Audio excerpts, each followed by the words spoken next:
going. All right. Thank you, Father, for this wonderful opportunity to come together in your name. Thank you for the word, your insights, and Father, help me through your spirit to reveal the truth that we need for this time, and also help us to prepare for your coming. We bless you for it in the mighty name of Yeshua Mashiach. Amen.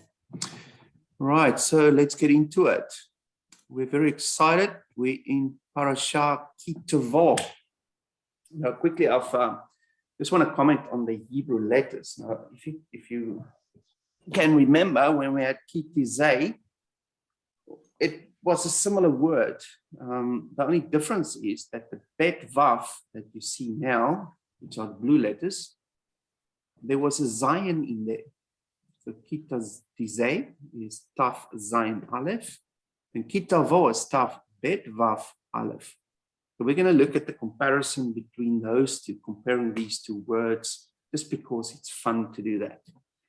No, because there's some hidden information and we're going to unravel. So Ki Tavo means when you come in. Ki Tizei means when you go out. So we're going to look at the two concepts of going out and coming in. I mentioned last week that there's a Menorah pattern in between the parashahs. Now, last time with prior to Ki Tavo, we had Torah Parashah Re'eh, which means to see. Then we have Shoftim and Ki Tavo as a combined Torah portion. Now we have, Ki Tizei, and now we have Ki Tavo. So I've got all the names of the parashahs there on the Menorah. Today's is on the right. That's Ki Tavo, and then in the middle is Ki Tizei. Then we've got Shoftim in green and Re'eh in red. Now, the reason I put them on Menorah pattern, because this week's Torah portion has the same topic as Re'eh. It's about the two mountains, Mount Ebal and Mount Gerizim, in the valley of Shechem. And that is where we are going to find a connection. So we are now looking at last week's as well. We also had symmetry. We had two kings, we had two wars and two wilderness cycles, and now we have the symmetry of the two mountains that's simulating the Mount Sinai experience. But Mount Sinai is just a pattern. Now, what I want to emphasize this week is that we're going to look at different time frame patterns. Let's call it parallel universes, if you like, just to explain the concept. Because the pattern that fits the history, the same pattern will fit us today, or this time, the same pattern will fit within the Great Tribulation, and the same pattern will fit within the winepress. So we're going to look at those parallel patterns, and they're all connected but through time, but they're in different time frames, so to speak. So they're all basically part of this beautiful Menorah pattern. Now, when you link all those names together of the parashahs, it makes a sentence. You will see the judges when you go out to war and when you come into the land. So the judges was the emphasis of last week, the revelation of the need of judges. Now, this week, we're also going to focus on judges. Last time, we focused on the judges when you go out to war. This week, we're going to focus on the judges when you come into the land. And the function of the judges has a very unique function. Now, when we take that back to a previous parashah, when Israel arrived at the foot of the mountain, Yahweh actually told them that they are going to be the kingdom of priests. Now, the judges and the kingdom of priests are one and the same thing. We also refer to them as the bride, and we also refer to them as the mother who's going to nurture the new babies. Now, we also refer to them as the warriors that are going to fight under the commander, Yeshua Mashiach. So there's multiple roles within the body of Messiah for those who walk in the ways of Yahweh. And those roles will change as we step into these different time frames. So we're going to look at those roles, but just keep that in the back of your mind that there's no difference between the one and the other. It's the same group of people. They just have another function within another time frame. And since we're going to step through all of them, because I believe we are here now in the time of sorrows, we're preparing as the bride. We're also preparing as the army of Yahweh, the warriors who's going to fight under the commander, because we're going to face a war that's going to be towards the end of the Great Tribulation. And that is what Ki Tizei is all about. When you go out, you need to prepare, and the judges need to prepare. And then we will fulfill the function of the judges for that time period. And then he says, when you come into the land, then there will be judges as well, because then you need to fulfill another function, because there was a great birth. The other thing about the Jordan River, it's got multiple names and multiple meanings and multiple patterns that all overlay into one. Now, the Jordan is the place that you cross over. Cross over means Ivri in Hebrew. That means to become Hebrew. You also had the same symmetry when you crossed over the Red Sea, but that's when you came to faith, and this is when you enter into the land. It's the same concept as Ki Tizei and Ki Tavo. We've also going to face with two wilderness experiences. The first wilderness cycle is this life, the 6,000 years that we're currently in. The second wilderness experience will be 1,000 years, which will be the 7th millennium, which is the second wilderness experience that got exactly the same function as the first. It is to cleanse and refine and to train people up so that they can grow up and be recreated into the image and the likeness, the blueprint of Adam, which Yahweh intended before sin came. So he's sort of got a second opportunity for those who are veering off. We're also going to look today at two camps, and the two camps consist of the body of Messiah that's going to split up. One half is going to be the judges, they're going to be the mothers, they're going to be the bride. The other half are the ones which we refer to as the 5 foolish virgins. They're the ones that we referred to last week as Hagar.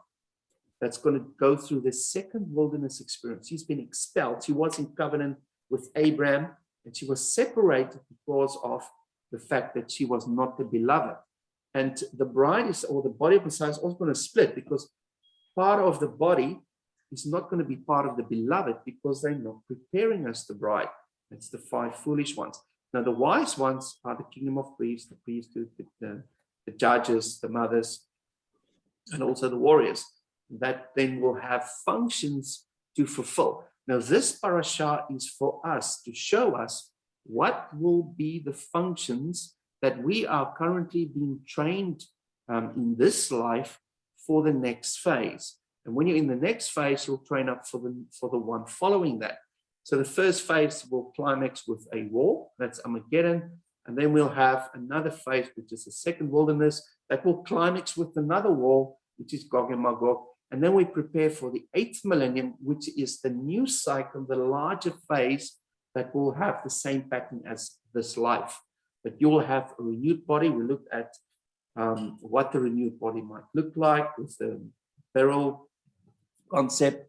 And we're going to look at some attributes about this new body in this parashah that will give us the abilities that we need in order to access the people during these different time frames. It's a mouthful. I just want to say up front, this is my opinion based on the studies that I've done. It's not to say it's the ultimate truth. So if you don't agree, it's okay. Right, moving on. Oh, before I step off that, we're also going to look at Mount Ebal specifically with 6 tribes. I'm going to look at each and every tribe. We're going to dissect them through Gematria.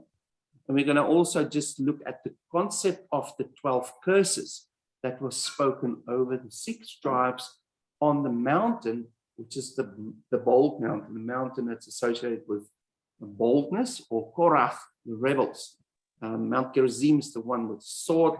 Mount Ebal is the one with the thorn. And together they formed Sinai, Mount Thorn, and Mount Cheref, Mount Sword. And collectively they are Mount Sinai, where Yahweh is going to speak from.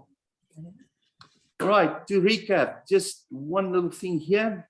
We looked at the Gematria of 7. We found the symbol of the fish that's connected to our Christian brothers.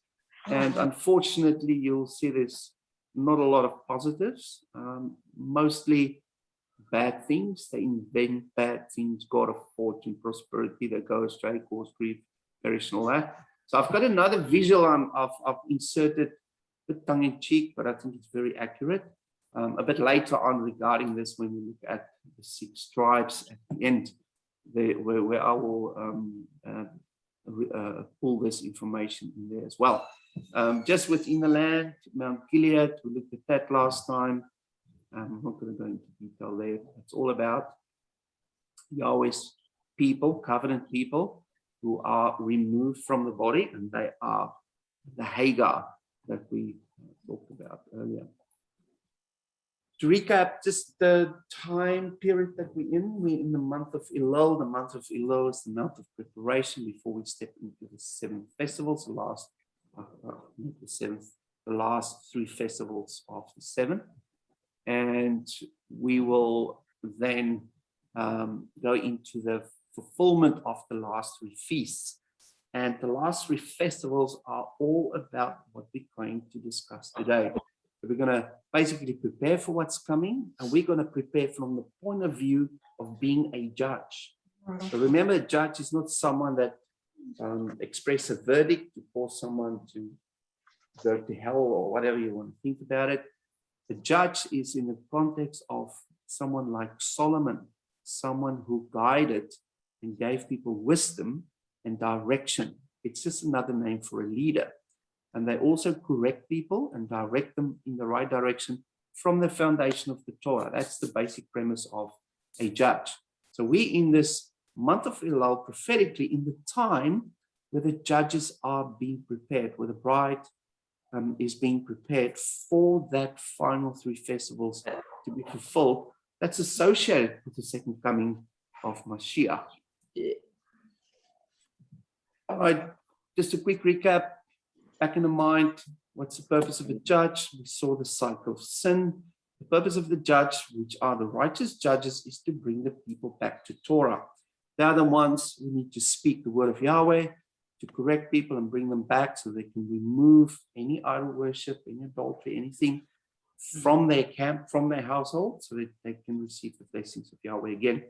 If you fall into the plans of the enemy and you copy the works of the nations, Yahweh will curse you by placing you under bondage of a corrupt leadership. I don't know about you, but I feel like that's the point that we are in. We are in bondage under oppression of a leadership system that is all over the world that are currently oppressing the people, but they're going to oppress the people more who are not aligned with their main agenda. So we all know what that is all about.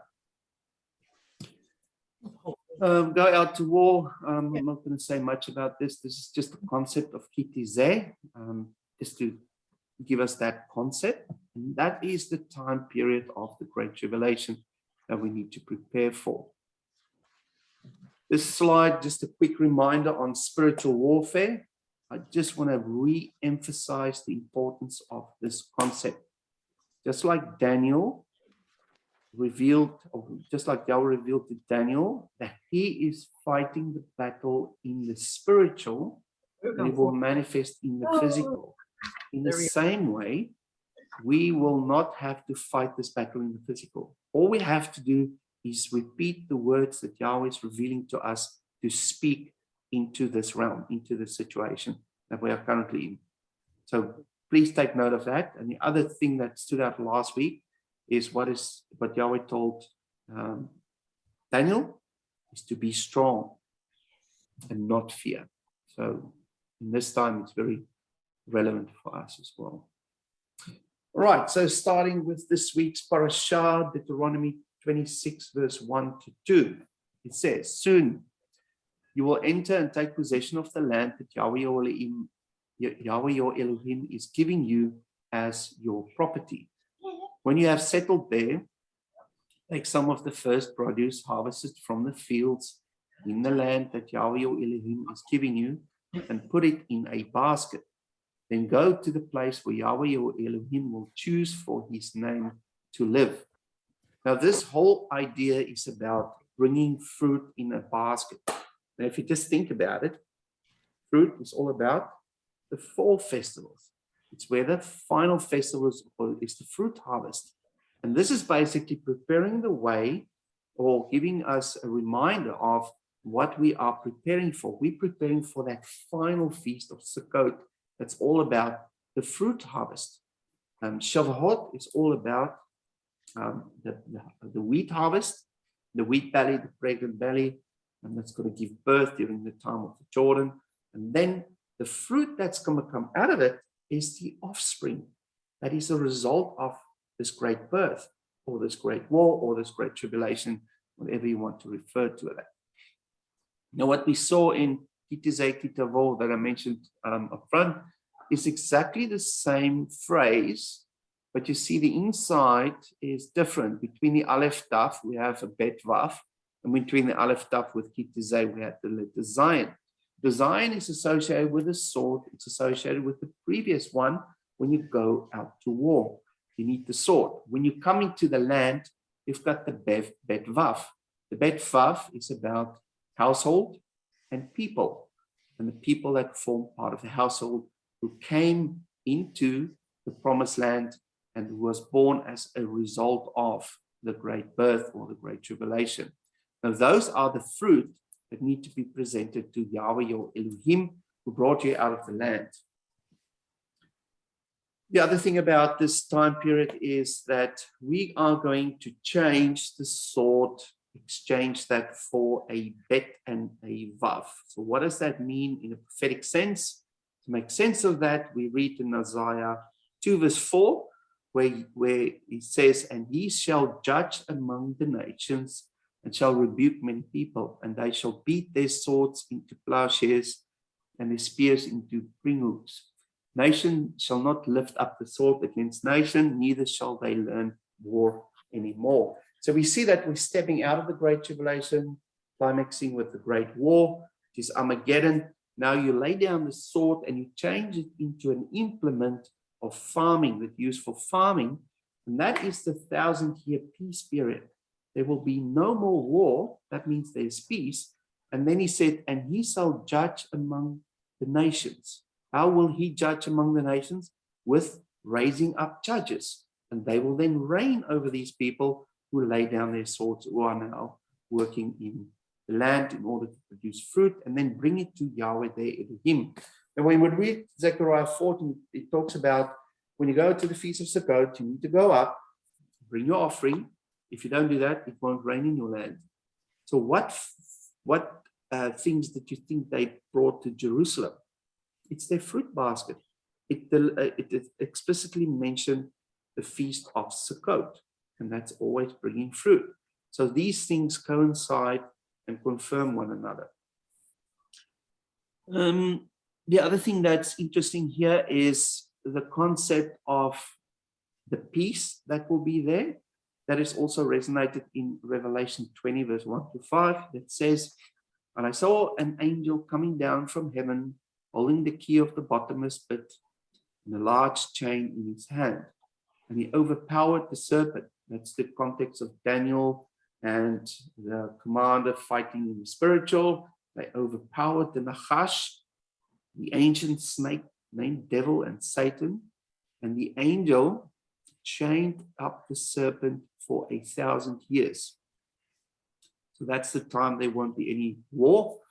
And he threw it into the bottomless pit. And the angel shut and sealed the pit over the serpent to keep it from deceiving the nations anymore until the 1,000 years were over. After that, it must be set free for a little while. I saw thrones, and those who sat on the thrones were allowed to judge. They lived and ruled with Mashiach for 1,000 years. So this is the revelation of the judges that need to fulfill a function and a purpose during the 1,000 years. Last week we looked at the judges who's going to fulfill a function and purpose for the Great Tribulation. Now, the end of the 1,000 years, there's another climax that will end with a war. And there's also where the judges need to prepare the people for that war. But during a time of peace, it's going to be a different setting. But it's definitely going to be a wilderness experience after Babylon has been destroyed. Any questions or comments?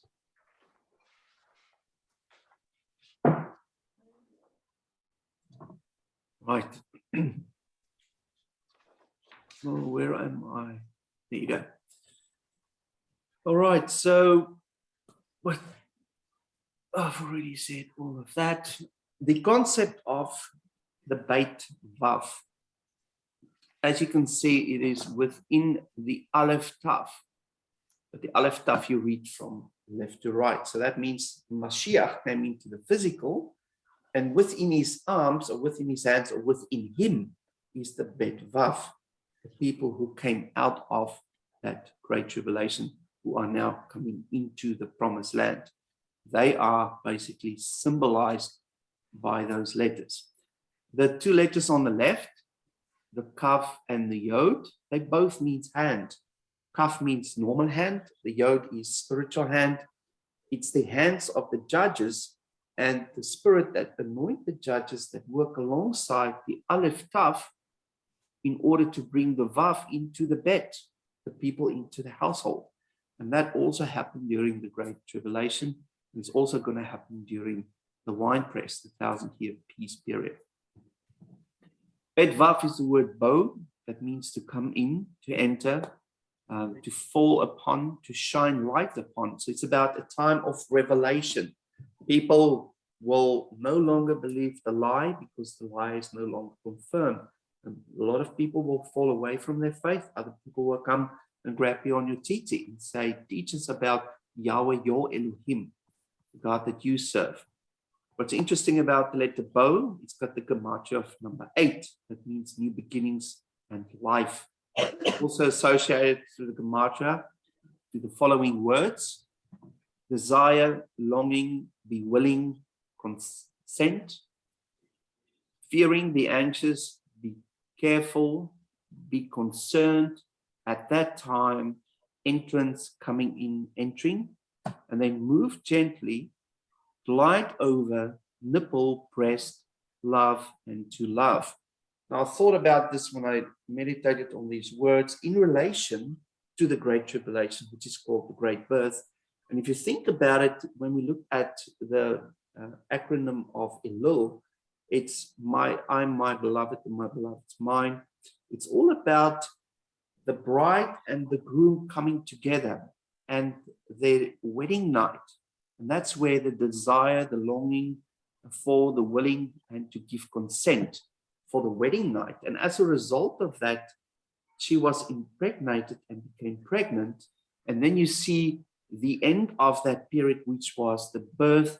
And I know all ladies will agree with this. It's not something you're looking forward to. It's something that makes you anxious.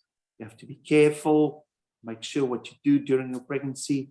Sometimes are concerned. And then there's that time you have to go in and then give birth, which is where the baby will come into this world and enter into this world, and then gently move towards the breast of the mother and then receive the love of the mother. So all of those meanings come from the gematria of number 8.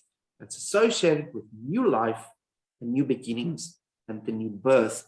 And that is right within the household of the Vav. So the Vav now represent the baby. The household is the baby that was born within the household, within Mashiach, within the Aleph Tav. It's a beautiful picture of what will happen as a result of this great tribulation that we place us in context of this. We are currently in the birth pains. We've been impregnated at Mount Sinai, Shavuot. We've received the commandments. We received the seed of the word, and we are now pregnant with it. Now, the time will start now where the wine after the great tribulation will start, where you will go through more intense birth pains. And as a result of that, many, many, many people will come running and they will come to faith. You need to be able to bring them in, to give them milk so they can drink the basics of what Yahweh is all about, and that they can experience his love. So that's what our job, our first job as judges, is to be the mothers to nurture and also to help to give birth to these people who are going to come to faith as a result of this great tribulation. So that gives us a bit of a different idea of what is coming. If you're only focusing on yourself, you're very anxious. Oh, this is coming. It's very uncomfortable. We don't know the future. We don't know what to expect. It's going to be bad. Same as someone is going to give birth. It's the same thing.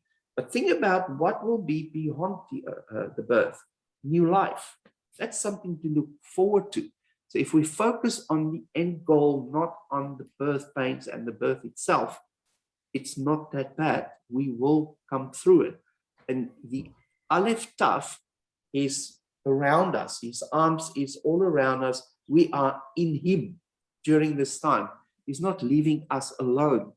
We are in him. He's always with us. So don't fear. The father of the child is closer than you think. And you are part of the bride. Yes, I've said all of that. So any comments or questions on this? All right, moving on.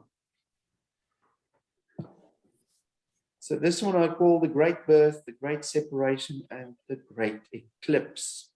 This is where my new weird concept will come into play.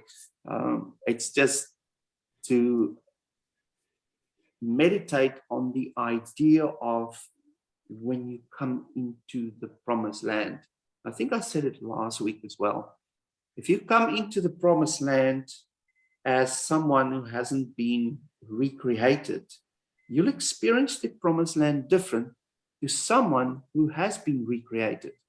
And those two camps, we're going to look at that, two different groups of people who both come from the body of Messiah. One is called the 5 wise virgins, the other the 5 foolish. And they've got to both experience something different. And we're going to elaborate a bit more on this as we look at this 6 tribes on Mount Ebal at the end of the study. So Ki Tavo has got the gematria of 439. That's associated with the following words.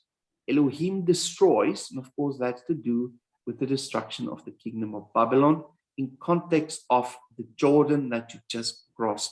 You just came out of the Jordan and walking into the promised land. Then man of Elohim, dweller in Elohim. These are the righteous people who are his judges, and that's confirmed by the end of this couple of words which are referred to as witness and judicial, which is another term for someone who is a judge. So we are judges and witnesses. We've witnessed everything that happened during that time when we fulfilled our function as judges and mothers to bring people into the world as a result of the great birth. We are the men and women of Elohim who walked in him, walked in the Aleph Tav during that time. On the other hand, you get the other people who are in exile. They're the exiles. And the other words are rebuke, punishment, chastisement, reproof, and correction.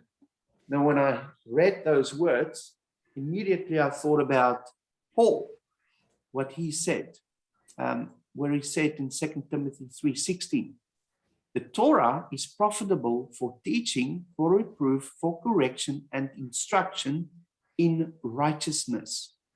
That is the purpose of this time they are walking into.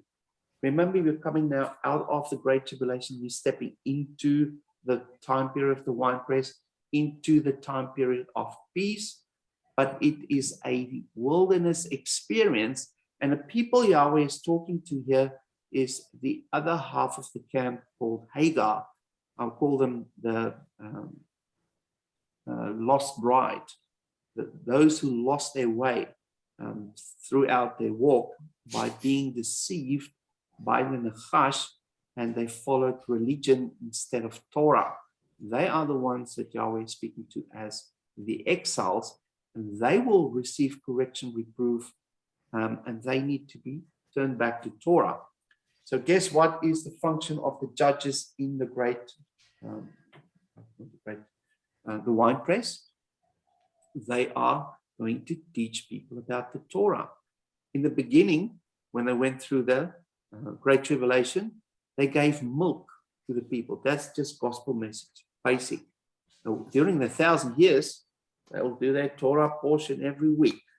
They will go through it for 1,000 years and thoroughly understand the foundational truths of who Yahweh their Elohim is. And those who adhere to that, they will be transformed and recreated during that time period in the same way we have been recreated and transformed. And then they have an opportunity to become part of the bride again.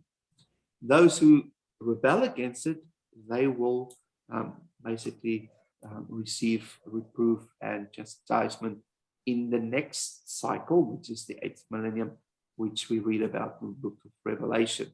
They are the ones outside the city. All right, so Yahweh will use the camp of the judges, the righteous people who are men and women of Elohim who are walking in his ways, to teach the Torah to the people, and they will then help people through the second wilderness experience, those who are currently in exile.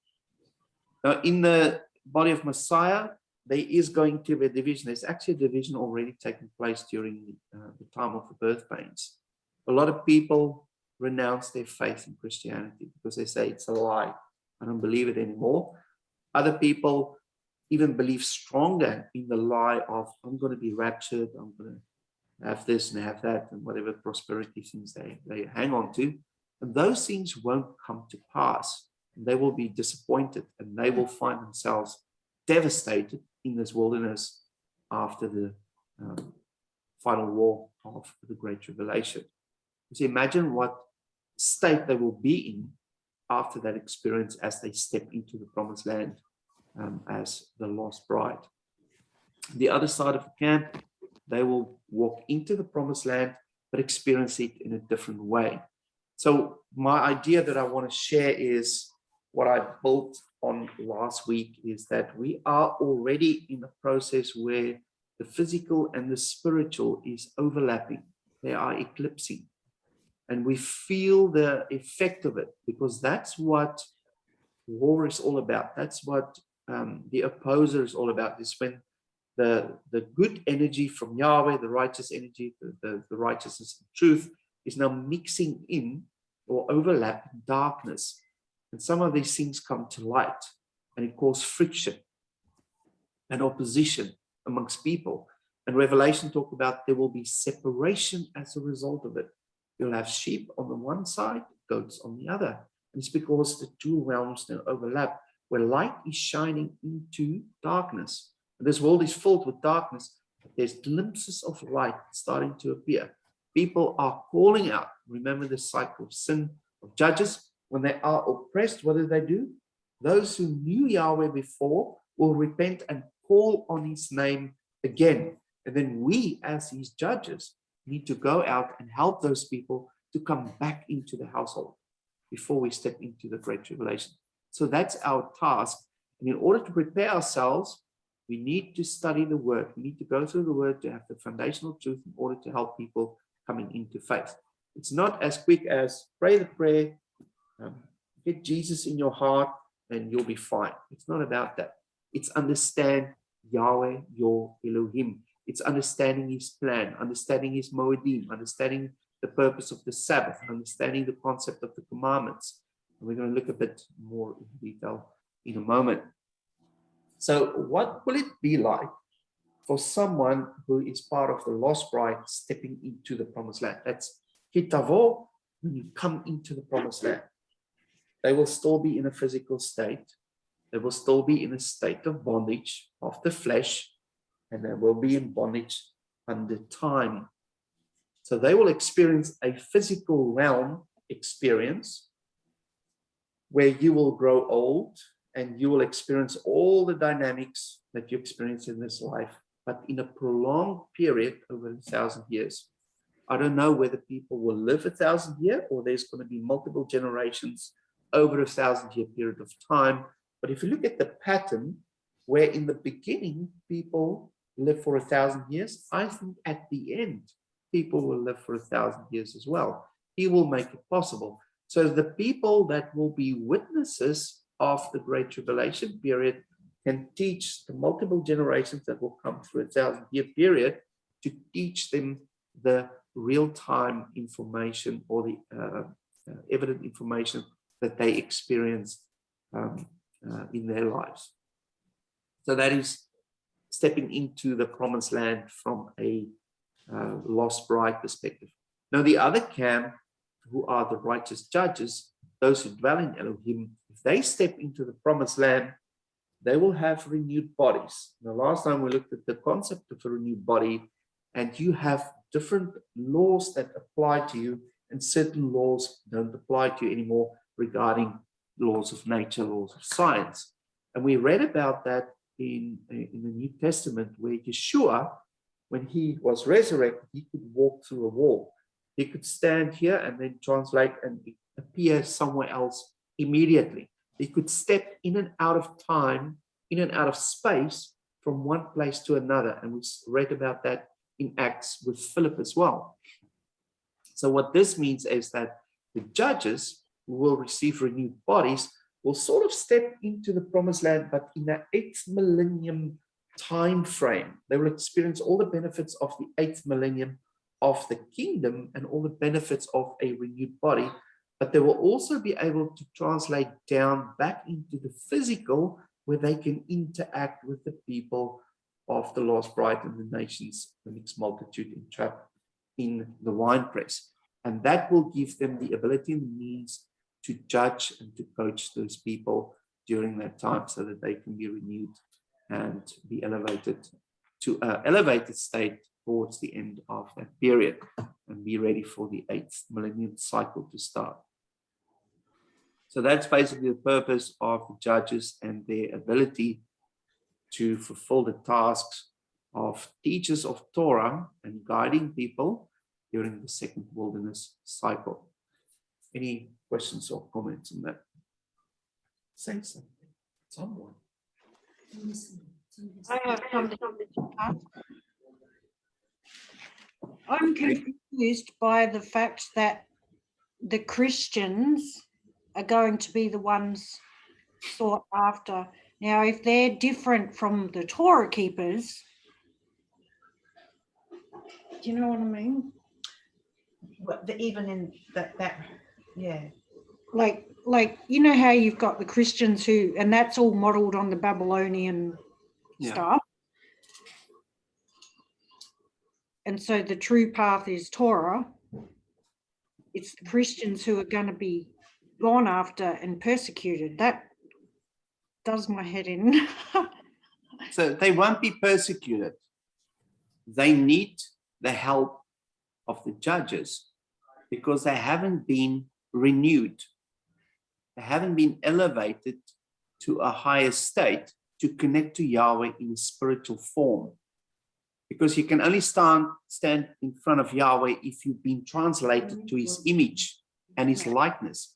They haven't done that because the Torah is the only way to be translated into that form. It's called holiness. Yahweh is holy. If you're not holy, it's associated with darkness, and holiness is light. If you switch on light, it will absorb the darkness and you will no longer exist. You can only exist in the presence of the Almighty Holy God if you translate it into a being of light. Yeah. So if there's any darkness in you, that darkness will disappear and you will be smaller or least in the kingdom. So the more holiness you can get to in this life, so holiness is nothing to do with salvation. Holiness is to do with your level of authority to be used in the future as a judge to help those poor people who've been deceived. And their persecution will be their environment because everything else will be switched off. There's no Satan, there's no whatever, there's peace. They now have a different environment that will help them to grow faster with the help of these people who's going to teach them the Torah. So that's Yahweh's grace extended to those people in a very real way because they are the lost bride. They're the Hagars with a mixed multitude that stepped into the promised land, but in the wrong state. They're still in a fallen state. And we're going to look a bit more deeper when we look at the 6 tribes, and that will color in a bit more about what it's all going to be about. So all you need to know is if you follow Torah, you're going to be trained up as a judge, and your job will be during the 1,000 years to teach Torah to others. So the more Torah you know now, the better you can help others. If you don't learn Torah now, you'll be useless. And probably you'll be sitting on the other side being taught. You might not receive your elevated body, because that's the purpose of being translated, in order to have a function for the benefit of the kingdom. It's always for other people, it's not for ourselves. Yeah. And it's not a status, it's a responsibility. Right, so there's my little visual that I tried to put together to give the idea of where the two realms, what I think in my mind, the seventh millennium is where the darkness and the light will do a full eclipse, 100% eclipse, where those two realms will exist at the same time, and you can step in and out of the spiritual into the physical. If you are a renewed body, when you're in the physical, you'll have access to those people stepping down into your realm. And then the cycle will repeat. The cycle of 7, the cycle of purification, that will happen. That's prominent, why it's called the seventh millennium as well. And it's also linked to the 7-day creation. And when we look at the 7th day, what do you do on the 7th day? It's when Yahweh, you rest. Rest and peace is the same thing, more or less in this context. But that's where you rest for the purpose of to apply your time in regards to Yahweh's things. That's where he does a deep work in you spiritually, collectively within the body that you assemble together in. So they now collectively assembling with the body, including the judges, so Yahweh can do a deep work for a 1,000-year period, which is the great Sabbath. And his grace is there for those people so that he can renew them and recreate them with his Torah. So they're going to have a long Sabbath. No Monday, Tuesday, Wednesday, only the Sabbath. And that's where the cycles will go through. But within that time that we saw previously, there's got to be 2 camps again. Those who are righteous and those who, no, I don't want to learn that, I'm out of here. And they will go across the earth, and at the end, Satan will be released, and then they will be gathered to come and make war against the righteous people who will be around Jerusalem. And then Yahweh's fire will purify and cleanse the earth, and he will then bring them into the 8th millennium. So the cycles keep on repeating. So that's where our work will happen during this time. To confirm what I'm saying is previously in our Torah portion, when we looked at Moses going up to the mountain for 40 days, he didn't drink or eat for 40 days because he stepped outside of time and space into a spiritual time and space, which probably seemed like a day or a moment from his perspective, but from the people on the earth, it felt like 40 days because they experienced it under the burden or the bondage of time in their fallen state. But Moses was elevated above that, and that's the idea. And as I already said, Yeshua and Philip experienced the same. And that's a spiritual, let's call it technology, that will exist during the total eclipse of spiritual and physical, where Yahweh will have access to the people for 1,000 years to give them Torah classes non-stop so that they can be renewed and restored. Right, so next one is we're going to look at the 6 tribes. We've got Sinai, Mount Gerizim, Mount Ebal. We've got 6 tribes on one, 6 tribes on the other. And then specifically in this chapter, he speaks 12 curses over Mount Ebal. Deuteronomy 27, verse 2, 4, 6, 11 to 12 says, "The day you cross the Jordan and enter the land that Yahweh your Elohim is giving you, set up large stones and cover them with plaster. After you cross the Jordan River, set up these stones on Mount Ebal and cover them with plaster, following the command I'm giving you today. Build an altar of stones. They're dedicated to Yahweh your Elohim. Sacrifice burnt offerings on it to Yahweh your Elohim. That same day, Moses gave the people his command. After you cross the Jordan River, these are the tribes that will stand on Mount Gerizim to bless the people, Simeon, Levi, Judah, Issachar, Joseph, and Benjamin. These are the tribes that will stand on Mount Ebal to announce the curses: Reuben, Gad, Asher, Zebulun, Dan, and Naphtali. So this Torah study, I only have had time to prepare the 6 tribes that's standing on Mount Ebal, because that is basically giving us a bit more insight what's going to happen during the Great Tribulation and the Great of the winepress, in relation to the judges, which is one camp, and in relation to Hagar, or the lost bride, in the other camp, and what dynamics will we see. Now, before we jump into that, I just want to revisit the idea of Mount Ebal and Mount Gerizim. As you can see in the visual, I've got on the top there Mount Sinai. Now, Mount Sinai consists of 2 parts, Mount Ebal and Mount Gerizim. This is now spiritual Mount Sinai, or the pattern of Mount Sinai. Mount Gerizim has got the Zion, which is the sword, which is Mount Cheref, which is another word for Sinai. And on the right, we've got Mount Ebal, which is thorn, and that's the word Sinai. That makes the word Sinai. And together, we've got the collective Mount Sinai. And the purpose of the mountain, as you see in the symbolism, was in the valley where Shechem was, where the priesthood with the Ark of the Covenant stood. And that's basically simulating Yahweh having the commandments on top of the mountain. After speaking the 10 words, he gave the tablets. The tablets was placed inside the ark, and that is now into the physical. So he translated his word from a spiritual into the physical through the medium or the means of Mount Sinai. So Mount Sinai is like the connection or the technology or whatever you want to call it that forms the overlap. When we looked at the tabernacle, we looked at the concept of a neck that connects the head and the body physical, head spiritual, your neck connects. In this way, we see that Mount Sinai becoming the neck. And if you look at the picture of the 2 mountains, Shechem means shoulder, and these look like 2 shoulders, and the head is invisible because it's spiritual. And that's what Mount Sinai represents.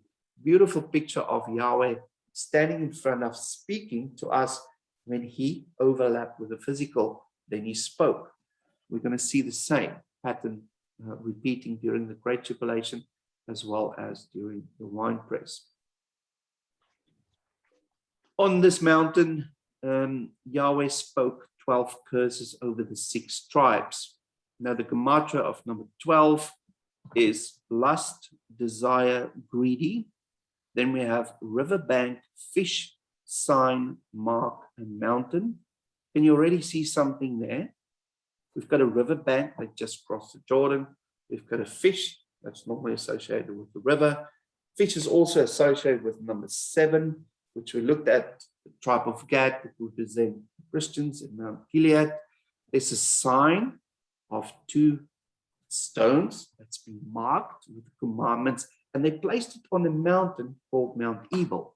We see the same pattern of the mountain where the people had to prepare themselves, they had to wash themselves. That's the concept of riverbank, in order to prepare, because where they come from is a place of lust, desire, and greediness, which is the flesh that left Egypt. And now they receive the 2 tablets coming down. The symbolism here is the 2 stones plastered and the commandments written on it. So you see this exact same symbolism. And what Yahweh spoke was the 10 words. What Yahweh is speaking now is 12 curses, together with the blessings. But we're only going to focus on the curses.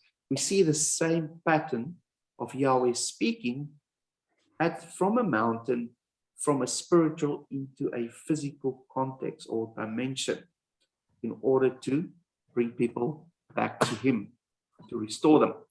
And then we see what they experienced at the first Sinai experience. They had faintness, dismay, failure of mental energy, and something was lost, and they speak rashly and angrily in terror. They experience it like that, and they pain away, the strength passed away. And eventually they said, Moses, you speak to Yahweh. We don't want to talk to him. It's too terrifying.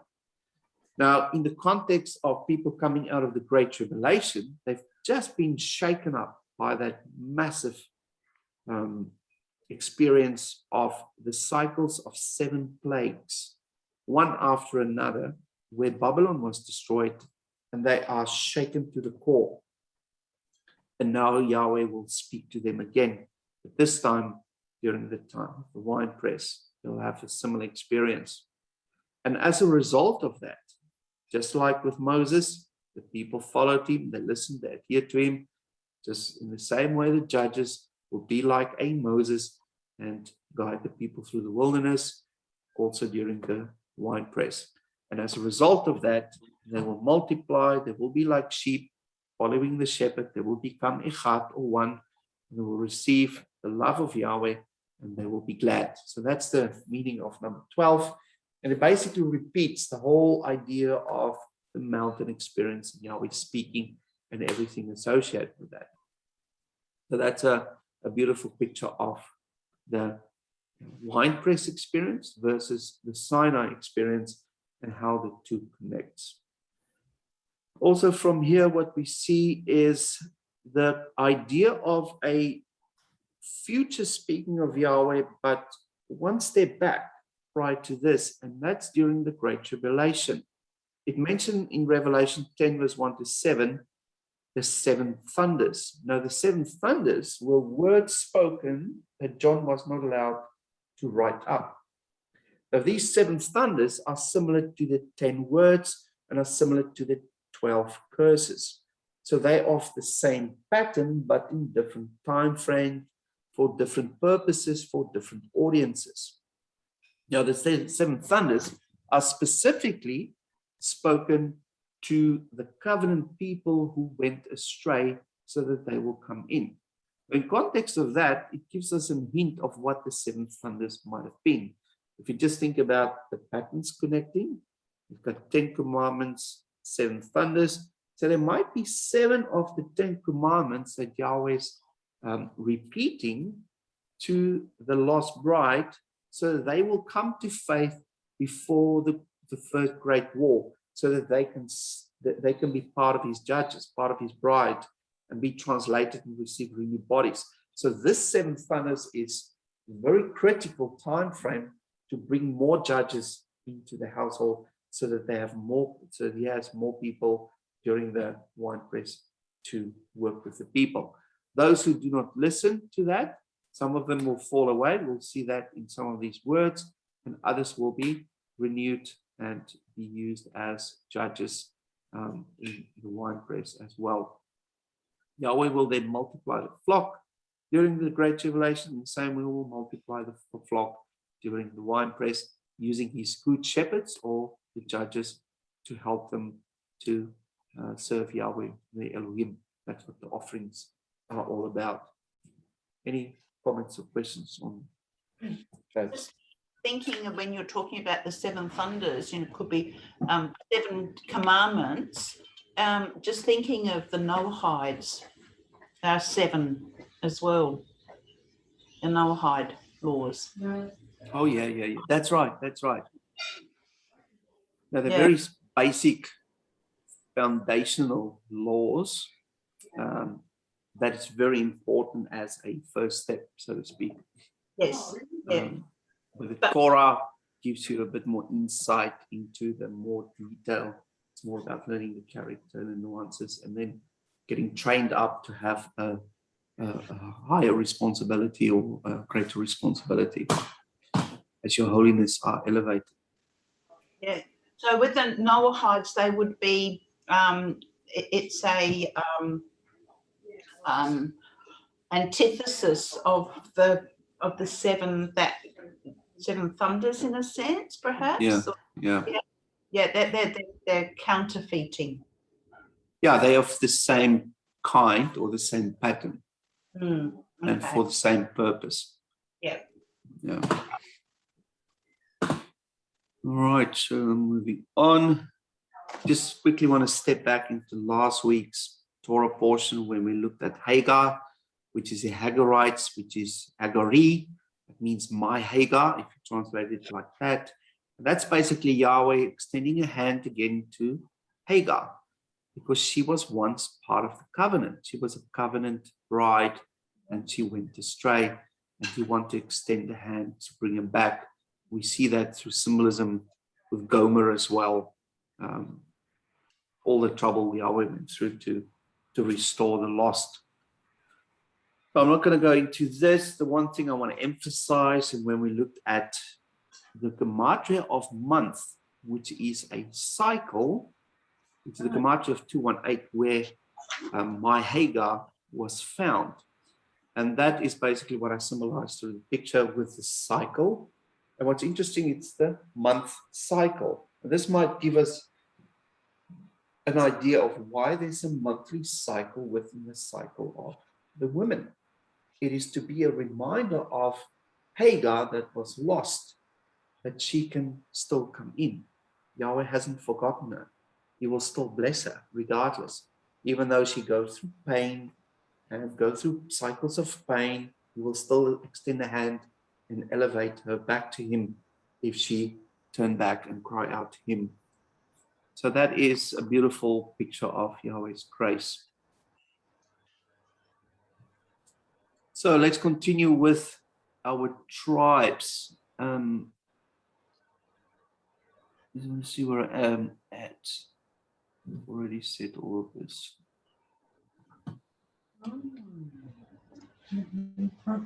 So let's look at the 6 tribes.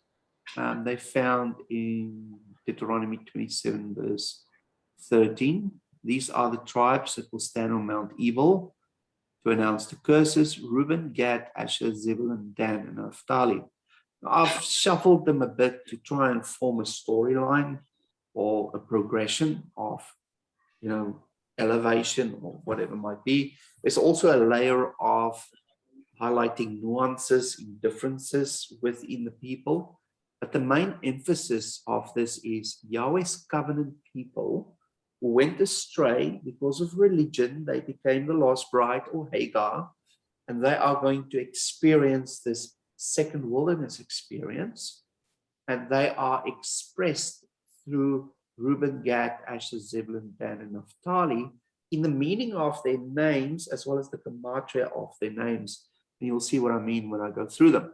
So the first one I want to touch on is Gad, because we already looked at that in the gematria of number 7, which is to do with fish, to become faint, god of fortune, then bad things, destruction, go astray, perish, vanish, and all of those things. And then at the end, it says, I will overtop, or I will overcome and rest. And we know the 7th millennium is the time of the great Sabbath. It's the time of the great rest, and they will enter into there. We also get the reference of manna, supernatural food, which will be given to them by the supernatural kingdom of priests, called the judges, that will teach them the Torah. So that's a beautiful picture there of emphasizing the same idea, but from the context of Gad. Next one I want to look at is Dan. The reason being is his name means judge. Let's look at the gematria of 54. That means, very interesting, Abana River, which we'll see what that means in a moment. A perversion, perverted, middle land, spreading out, tribe, darkened, bowl, basin, demons, to capture, to seize, enough, to hollow out, downwards, below, heap, cessation, quiet, and bed. Now, bed in this context is basically to become sick or to die. And then the positives are, yet again, rest, 7th millennium context, silence, peacefulness, and sufficiency. So Yahweh will provide, connection to the previous one, which got coriander that resembles manna. He will still look after his people just like he looked after them in the first wilderness. He will look after them in the second wilderness. Now, the key is found here in the word Abana River. Now, Abana River is mentioned in relation to Naaman, or Naaman, a captain of the host of the king of Syria who had leprosy, and he had to dip himself 7 times in the river Jordan. So, and after that, his flesh became like that of a little child. It is as if he became born again. Now, when we looked at the leprosy in the previous Parashah series, we highlighted that this fallen state is a leprous state, and if you indulge in that, you become even worse. So this is a symbol of those people who are once covenant people became leprous because they subscribed to the whore of Babylon's teachings, and they received the venom of the serpent, and that made them even more leprous. So what is Yahweh's first attempt to fix them? Go through to the Jordan and be dipped in it 7 times. Go through the great tribulation and receive the cycles of 7 plagues, so that you can be healed and be born again, become like a little child again, someone that he can work with. Beautiful picture there to demonstrate that. But the same pattern applied to the winepress as well, because the same process will apply, and Yahweh will yet again work with these people in order to rid them from their leprosy. Because leprosy will keep you out of the house of Yahweh, because you are unclean. You need to be outside of the city, be on the outside. We see that when the new city comes down, New Jerusalem, 8th millennium, there are people on the outside.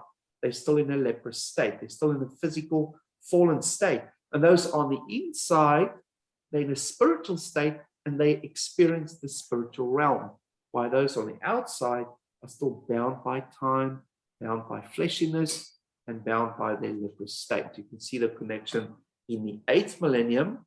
There will still be an overlap of the spiritual and the physical realms. And Yahweh extending grace yet again to bring people out and during the time of judgment. Any comments or questions on that?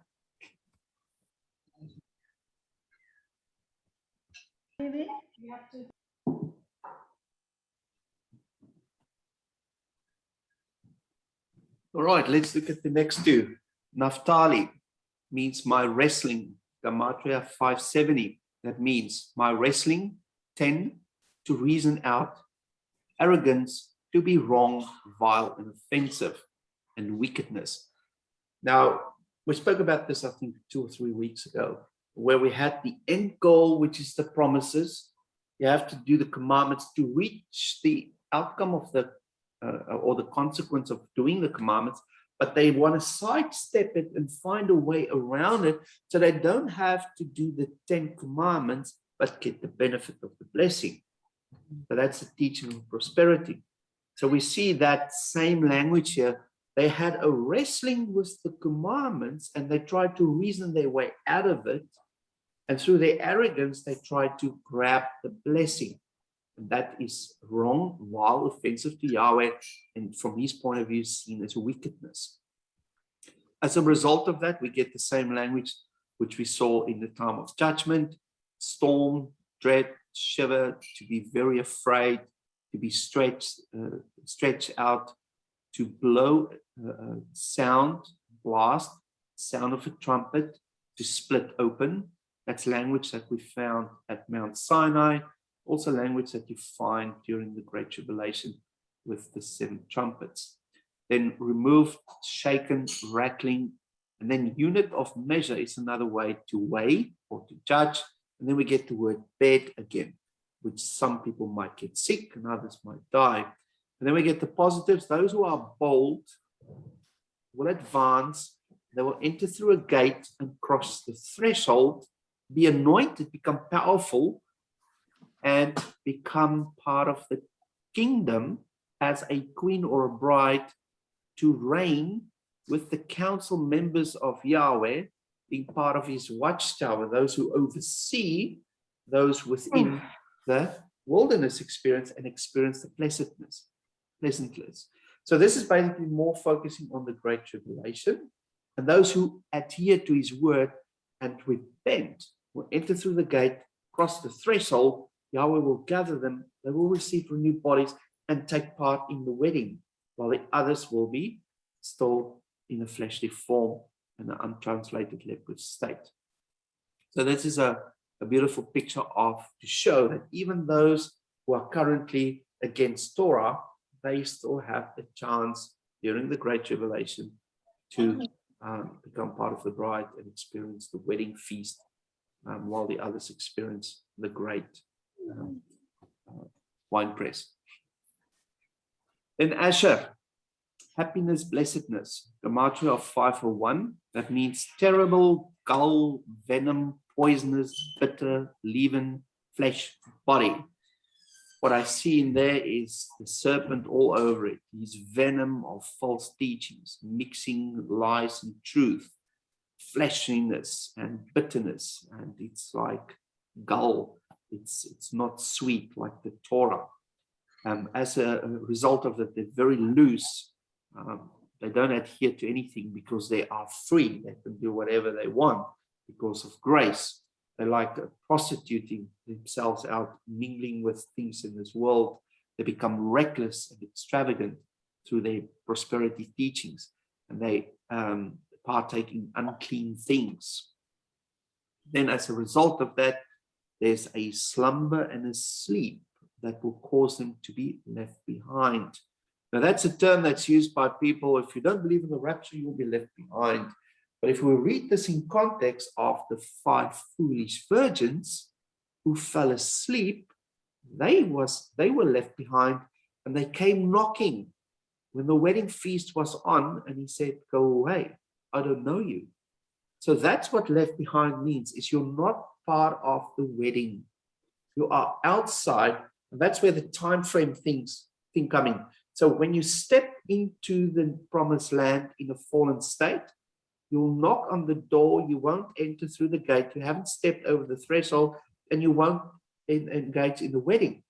But those who adhere to Torah, who's been renewed, they will step into the promised land, be translated, and immediately step into the wedding with the king in a celebration, which is the climax of the 7th millennium, while the others experience the climax of the 7th millennium during a wilderness experience. 2 different camps, 2 different states, one in a state of leprosy, the other one in a state of ecstasy, being part of the bride celebration, happiness, and blessedness, as we see with Asher. So that's where the separation will take place. Now, what we also see here is the positives: head, leader, remnant, that to do with the leadership or the judges, so that they can remind the people of the summit experience. The summit is a term that's used by in relation to a mountain. We will also see the word height. So the Sinai experience. So the judges will take them back to the Sinai experience, starting with the 10 commandments, and specifically the 12 curses that they need to adhere to, which are commandments that are earmarked for things that they do wrong, so they won't do those things during the winepress. I haven't gone into detail of those, but anyway. We also see the fleshiness, the venom of the Nachash and the serpent, but now he is bound. So they can be set free from that, and Yahweh has a better chance of dealing with them because they've been shaken and they're probably a bit more open. And then he can teach them. And then as a result of that, it says, Elohim hires me. Now we saw that previously with Mount Sinai. It's like signing a contract. You've got a job offer. I accept the offer. What's your job? I'm the kingdom of priests. I'm a judge. I'm a commander. I'm not a commander. I'm a warrior in the army of the commander. All those things are roles or jobs that Yahweh hired you to do, and he paid you with his blood. It's already been paid. You now work in the kingdom because of his payment, which he did for you. And then to go straight means righteousness, or straight ones of Elohim, which is also the other word of Yisrael. Then to walk in the image and likeness, and to become the betrothed, the bride, and to be happy and blessed. So all those basically confirm the 2 camps, those who repent, those who don't, and where you will end up. Either you're part of the bride or you're part of Hagar, lost in the wilderness, and need the help of the judges. The last 2 tribes, Zebulun, means tribe, habitation, and territory. That's basically what I was talking about. The 2 states or spaces and the 2 times, one bound by time, the other one above time in the spiritual. That's the separation. Zebulun's got the gematria of 101. That means to refuse, reject the yoke. to complain and to murmur. Context of Hagar, the foolish bride. They refused to accept the commandments. They rejected the Torah. It's done away with. We will not take up the yoke of Torah. We complain and murmur about everything and everyone. So that's a bad attribute of not embracing Torah.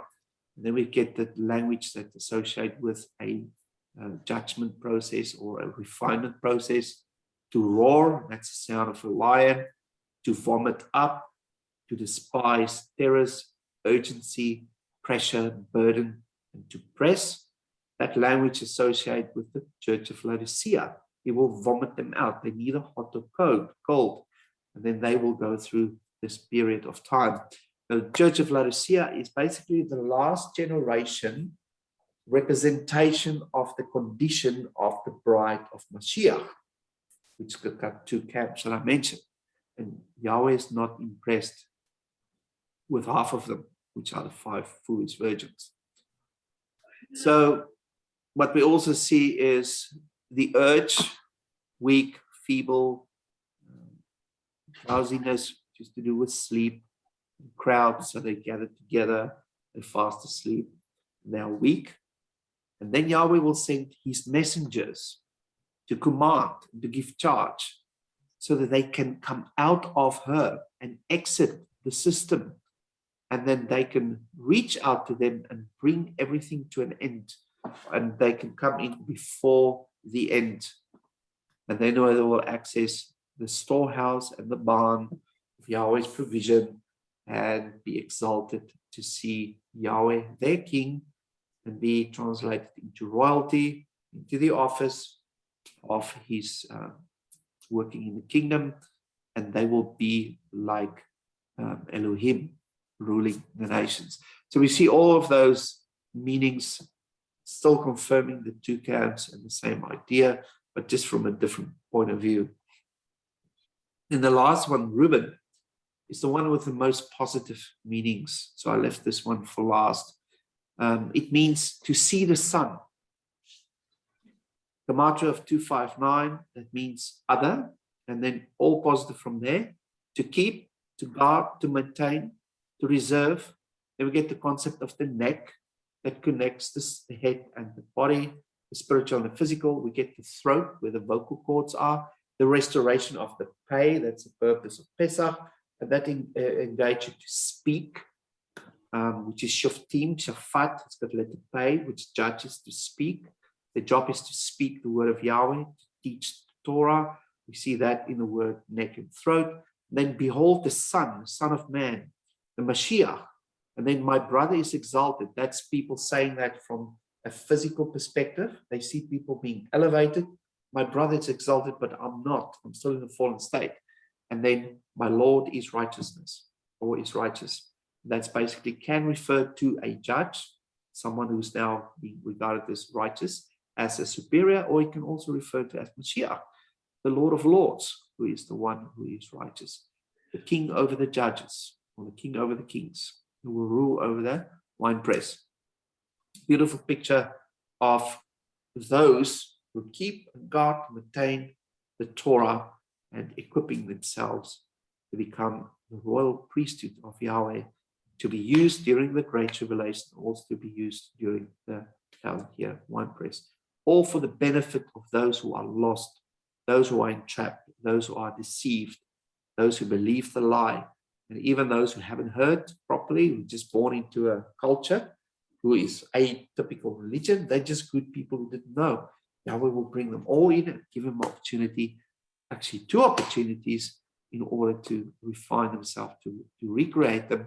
And those who do, they will be elevated. Those who don't, they will have the next cycle, the 8th millennium, where Yahweh will deal with them in a way which I don't know, but Yahweh knows. And I know he's a gracious Father, and we can see him doing a great work to try and get everyone to come to faith and everyone to be restored into his household.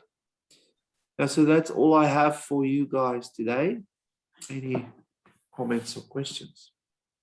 Just looking at Reuben, it wasn't it Reuben who saved Joseph from being killed by his brothers? Yes. Yes, so the words to see the son, behold the son, my brother is exalted. Well, Joseph was exalted. That's it. Yeah. Picture of Messiah. Yes. Yeah, and he kept, and the other words that to keep and to guard. Well, he basically did that to Joseph in the physical. Yeah. He protected him. Yes. Yeah. I find it really interesting that we have a lot of ministers in our family, and when I talk to them of Torah, they poo-poo it and say, I'm not interested in that, I only want to preach the gospel. And I find it, difficult to talk with them because there's such I can't explain, but I hope you understand what I mean. It's because they have done 5 years of college, and they've had churches, and they only want to preach. They said, look, it's about the gospel. We need to preach the gospel. I'm not interested in that. They're bound by religion. They put the gospel in a box. Yeah, they've got the little box with the iron on it, and it's a very boxed in version of what Yahweh is about. And normally the Yahweh they teach is it's their interpretation. It's a limited boxed in form of Yahweh's character. Now, it's only got a little attribute of the work of Messiah. But they don't have the attributes of the Father. They don't have the heart of the Father and his grace and everything he does.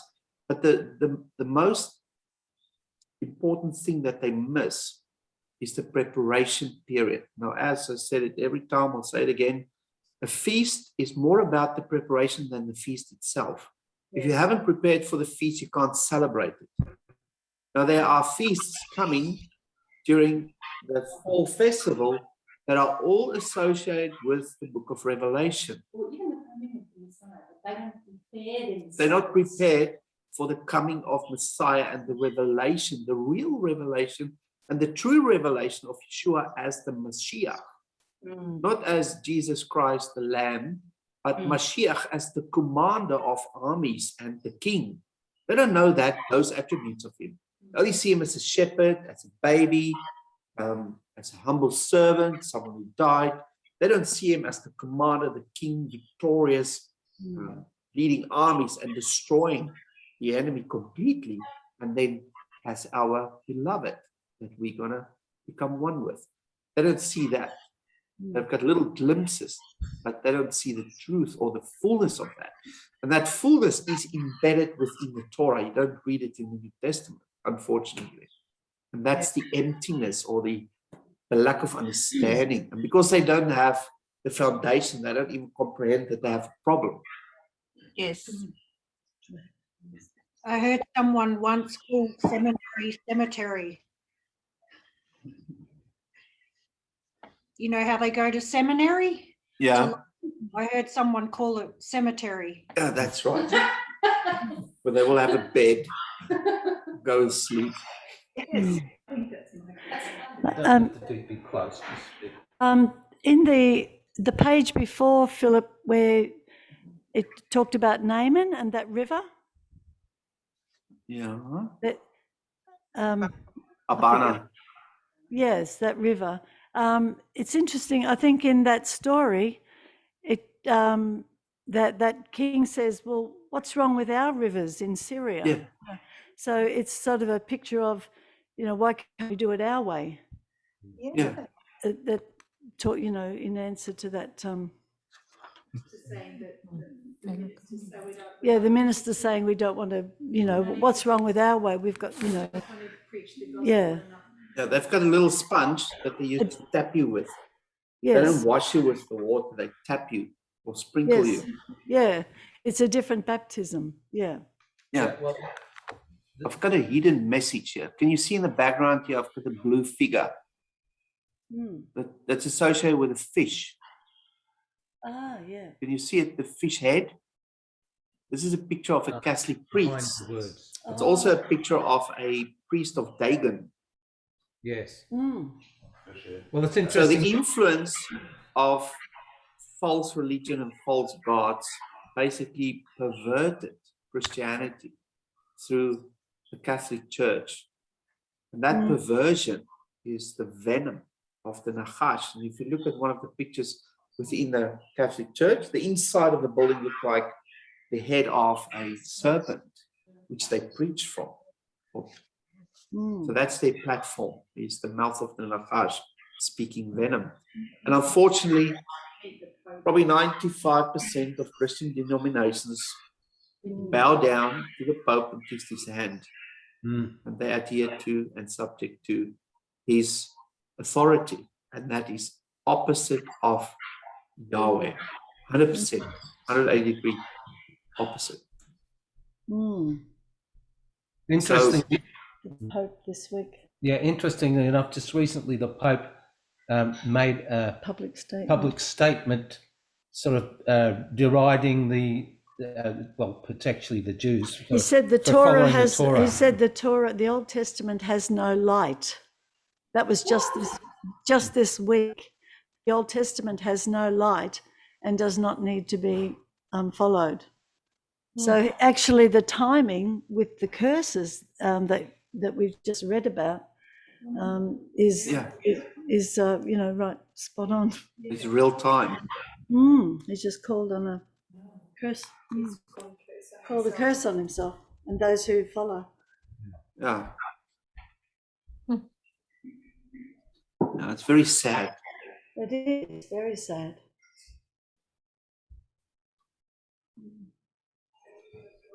But the other thing too, of course, is he's setting apart the Jews because they are Torah keepers.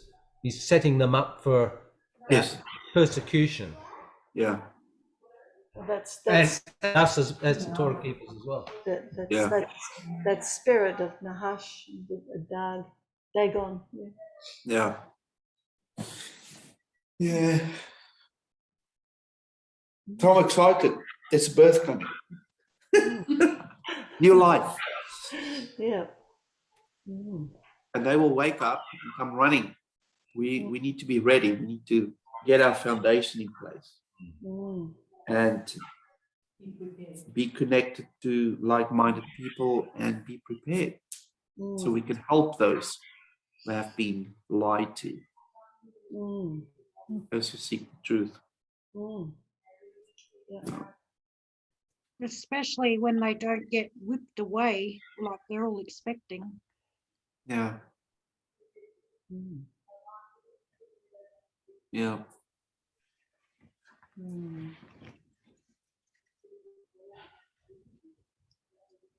Well, Tony, any insights? No, Philip, all I just see is that the word says, you know, that the Lord said he will write his word upon our hearts and our minds. And then when the time comes for us to be able to speak those things, those words will be spoken from the Torah. And I believe that the time is coming. We have to study this Torah. Otherwise, we have no foundation stone to base what we have been living. We've got to have this Torah foundation. Yeah. And the other thing that stood out for me is, let me just get to that little picture, word picture. This Ki Tavo. We see the hand and Yahweh's hand, and then we see the Aleph Tav, and his household is in him. So we are protected by the Messiah. And what we learned last week is he fight the battles in the spiritual, and he's basically dealing with the kingdom of Babylon, the head, that's now manifesting in the feet as well. And we need to know his word in order to speak life and speak light and not repeat fear. That is Very, very, very important. And we need to be strong. That is our protection. Yeah. It's very easy to be sucked into this dark cloud that's surrounding us. But we need to speak light into it. Remember that the commander is already fighting in the spirit. Yeah, he's already probably halfway through. Being opposed, but he's got a stronger army than Nahash and his cronies. One of the main things that was given to the children of Israel when they crossed over, was Joshua told them, and they reiterated, be strong, don't be fearful. I'm going before you. And I think this is the whole thing. We've just got to stand and take those words and not be fearful and be strong. Don't face the enemy. Don't look back. Yeah. 21 days. Absolutely.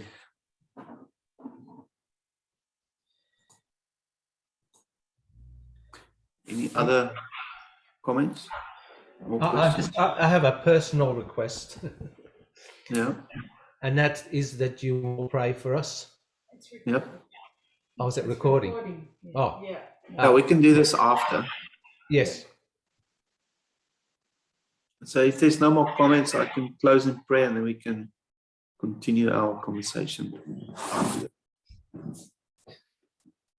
All right. Thank you, Father, for your word and your truth. And thank you for filling our hearts with confidence that you're in control, that you protect us, that you are present, you're closer than we think, that you have a plan and you're already fighting the battle on our behalf. Give us words in our mouth so we can speak the truth in this dark world, and help us to be strong and not fear. Also help us to build the foundation that we stand on, which is your Torah, and help us to connect to other people so we can be equipped to help those who are in need, help those who are in spiritual need, and help those who are coming to faith in you. Father, help us to be strong, to look after one another, to care for one another, and also to be clear-minded and not to fear and not to panic, and help us to always keep our eyes focused on you. I ask it all in the mighty name of Yeshua Mashiach. Amen. Amen. Amen. Thank you, Philip.